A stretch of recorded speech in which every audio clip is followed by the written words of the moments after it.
through 7 and verses 15 and 16. Listen for the word of the Lord. When Abram was 99 years old, the Lord appeared to Abram and said to him, I am God Almighty. Walk before me and be blameless. And I will make my covenant between me and you, and will make you exceedingly numerous. Then Abram fell on his face, and God said to him, Ask for me, this is my covenant with you. You shall be the ancestor of a multitude of nations. No longer shall your name be Abram, but your name shall be Abraham. For I have made you the ancestor of a multitude of nations. I will make you exceedingly fruitful, and I will make nations of you, and kings shall come from you.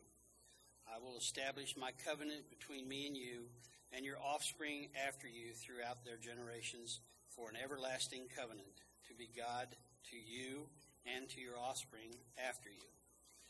God said to Abraham, As for Sarai, your wife, you shall not call her Sarai, but Sarah shall be her name. I will bless her, and moreover, I will give you a son by her. I will bless her, and she shall give rise to nations. Kings of peoples shall come from her. Our second reading comes from the Gospel of Mark. We're in chapter 8, reading verses 27 to 38.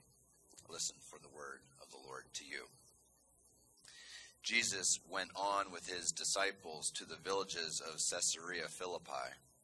And on the way he asked his disciples, Who do people say that I am?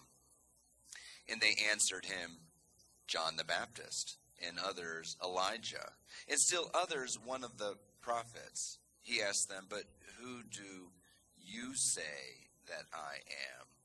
Peter answered him, You are the Messiah. And he sternly ordered them not to tell anyone about him.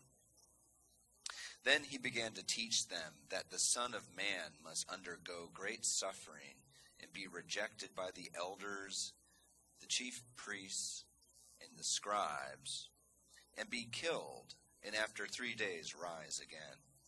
He said all this quite openly. And Peter took him aside and began to rebuke him. But turning and looking at his disciples, he rebuked Peter and said, Get behind me, Satan. For you are setting your mind not on divine things, but on human things. He called the crowd with his disciples and said to them, If any want to become my followers, let them deny themselves and take up their cross and follow me.